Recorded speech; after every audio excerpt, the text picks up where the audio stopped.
At the end of this past week, the New York Times editorial board took a break from constantly going after President Biden, and they decided to finally redirect their fire against Donald Trump and his, probably too many to count, deficiencies as a human being and, more importantly, as a person that wants to be the next president of the United States.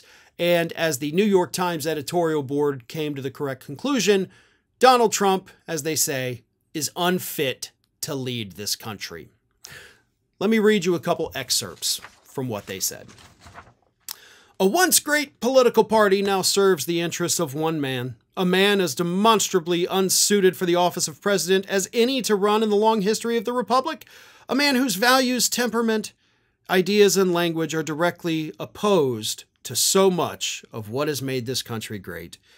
Too many Republicans set aside their concerns about Mr. Trump because of his positions on immigration, trade, and taxes. But the stakes of this election are more foundational. What qualities matter most in America's president and commander-in-chief? He has demonstrated an utter lack of respect for the Constitution, the rule of law, and the American people. Instead of a cogent vision for the country's future, Mr. Trump is animated by a thirst for political power, to use the levers of government to advance his interests, satisfy his impulses, and exact retribution against those who he thinks have wronged him. He is, quite simply, unfit to lead. It said, the editorial board said it was a, quote, national tragedy that the Republicans have failed to set aside their long-standing values and that they're ignoring what former Trump officials have described as his systemic dishonesty, corruption, cruelty, and incompetence, and urged American voters to, quote, perform a simple act of civic duty in an election year. Listen to what Mr. Trump is saying, pay attention to what he did as president, and allow yourself to truly inhabit what he has promised to do if returned to office.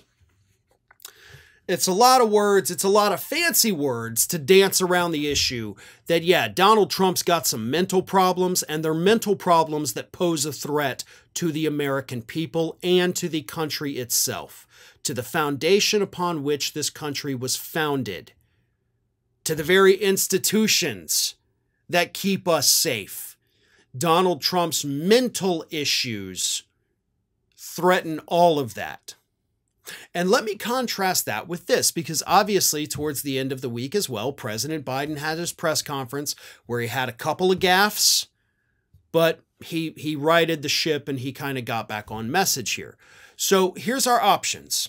Yeah, we got a guy who's a little bit slower on the left, right?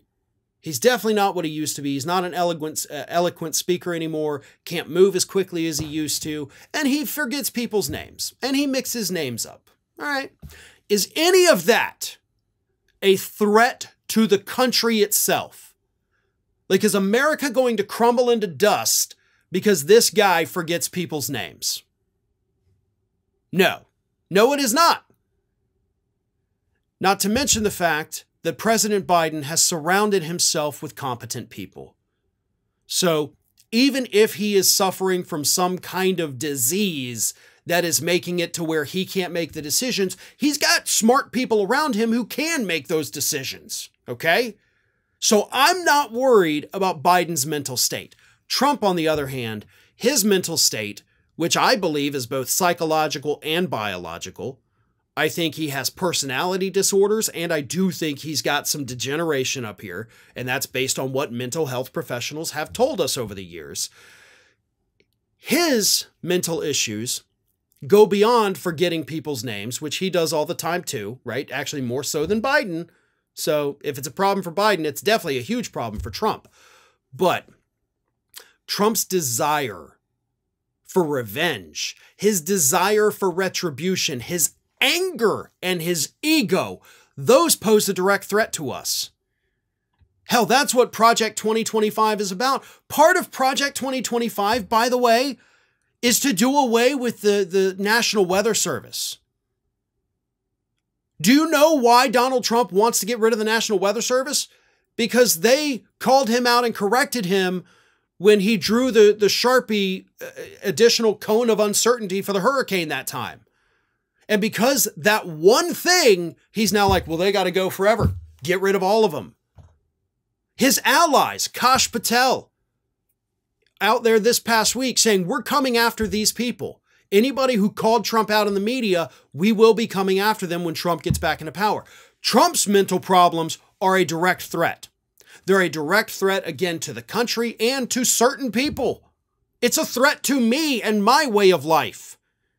It's a threat to anybody else that does this. It's a threat to the entire media. It's a threat to the Constitution and the First Amendment. Trump's mental problems are a threat, a real threat.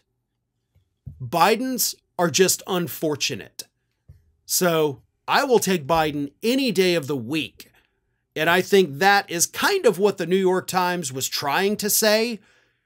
They didn't do a good job of saying it, but that is the reality that we are looking at for November with our two choices. Hi, everyone. This here is little Athena. And Athena would like to know why you haven't subscribed to Fair and Balanced yet. So please, don't let Athena down. Subscribe today.